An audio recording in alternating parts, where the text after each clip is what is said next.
This is a new Sigma 28-105 with a constant 2.8 aperture, but is it actually an upgrade from the more stereotypical 24-70? Let's check it out.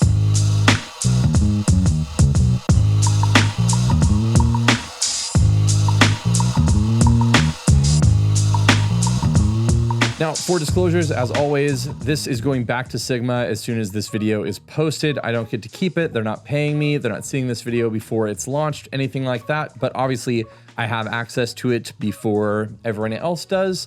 So take that how you will. Now, I've definitely been a fan of Sigma lenses for a while now. I made a video on the 28-70 a long time ago, but then this obviously expands quite a bit upon that. Not only are you getting a art series lens out of this thing, but obviously you're getting the extra 35 millimeters of reach, which directly pretty much equates to what the APS-C style crop would be. Obviously you're getting the extra length, but then you're getting the added compression and depth of field and stuff like that that you would be getting in a full frame camera. And then also, obviously, if you would like to, you can then punch in on that 105 and get, what was that, like 150-ish millimeters as well. So obviously a lot of versatility in a pretty darn small form factor here. Now, I think the other lens that a lot of people are going to talk about and compare it to is going to be this 35-150. There's two versions. This is the Samyang version, and then obviously there is a Tamron version. And while they are very similar in some ways, obviously the 35-150 ends up getting a lot more on the long end and then cuts out even more on the wide end, where the Sigma gets you a little bit less in the long end and a little bit more in the wide end. So the difference between 28 and 35 is pretty significant. You wouldn't normally think it would be, but it definitely is.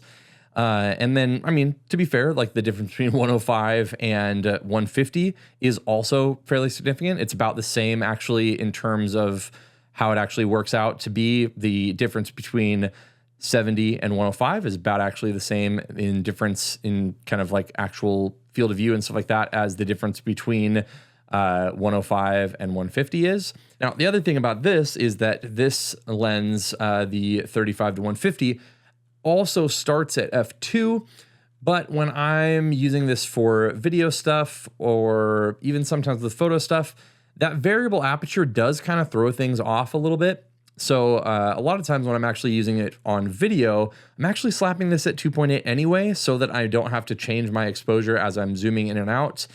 So the fact that you get more light is definitely handy, and it's nice, especially if you're going to be kind of sticking on one of those wider apertures and then one of those wider focal lengths. But in practice, that doesn't mean as much, I guess, to me at this point. Although if Sony does implement this, I've asked them to multiple times now. I don't know if they will.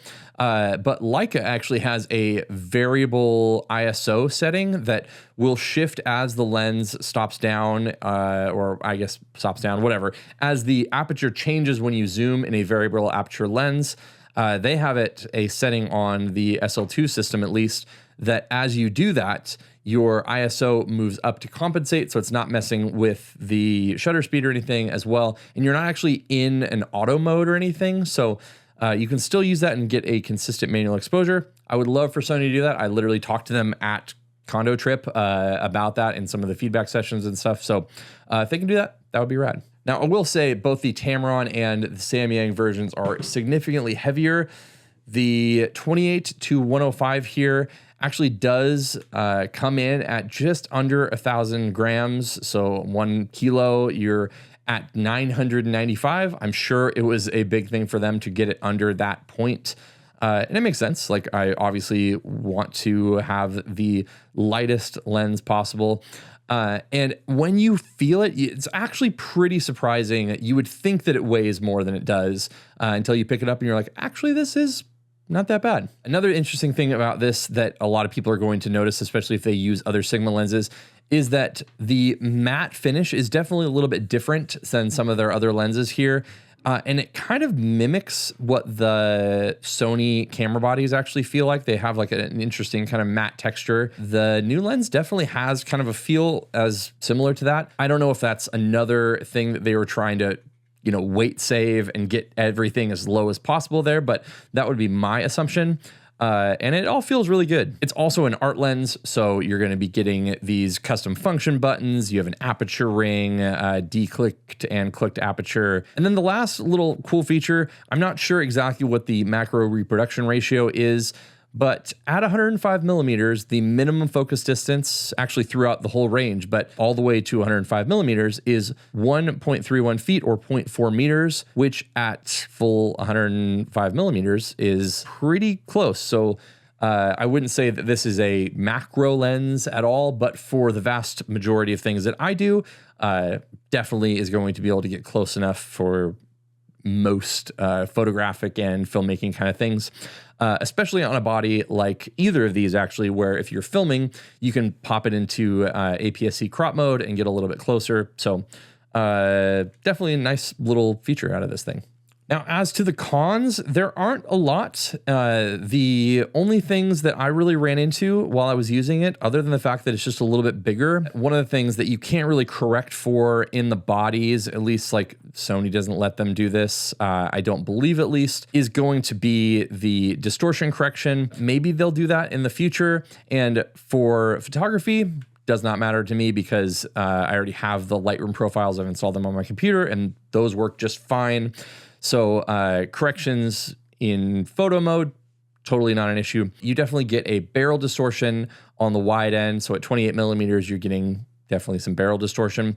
And then when you go all the way into 105 millimeters, you're getting like a pincushion distortion. So obviously like the opposite of that. And that's just kind of a bummer. Like it's not that big of a deal and it's not that significant either. But it's one of those things where if you're filming something, especially since it switches throughout the range, it's just not something that gets corrected in camera, at least right now. And I don't think that Sigma lenses get corrected in camera during video stuff. So if you're doing video, just know that that is a thing. It wouldn't stop me from buying this lens, but it just is a thing. And again, in photo mode, no issue at all. And I will say, as a photography lens in terms of zooms, this definitely is going to be more useful to me even than the 35 to 150 because this definitely fills in all of the focal lengths that I use. When I am doing photography at a wedding, I find that 70 just isn't long enough for what I want to do. You know, I'm usually sticking in that like 85 range, and sometimes I need a little bit more, but especially at 85, I can crop a little bit if needed. And 28 for the vast majority of the stuff that I do is definitely wide enough. It's just wide enough that like it's not starting to distort people towards an edge of an image. I just find that it's a really, really good kind of wide documentary focal length. All that to say, for photography, this is like absolutely like my zoom lens of choice at the moment. Obviously, if someone comes out with like a 24 to 70 f2 or something like that, that would definitely be more beneficial. But I also am really still intrigued by and like still haven't decided to pull the trigger on the 28 to 45 because as a wedding photographer, I always have one camera on each side anyway. And so having that kind of like wide to mid focal length at a fast aperture and then pairing it with something like an 85, that makes a lot of sense to me. But if I was going to do kind of like one lens to rule them all, like this kind of fills out every different focal length that I would normally be using as a photographer. So ultimately, if that focal range works for you, if you don't need 24 millimeters, I think this is an easy buy for a lot of people that are doing documentary type work, need a lot of flexibility. And as far as image performance and all that stuff goes, you're not gonna have any issues. The range is really nice. But again, if you need that wider focal length, I mean, a 24 to 70 is popular for a reason. So thanks so much for watching. If you want to check out my video on the 28 to 45, you can check that out up here. Check out my video on the 35 to 150 up here, and I will see you in one of those videos.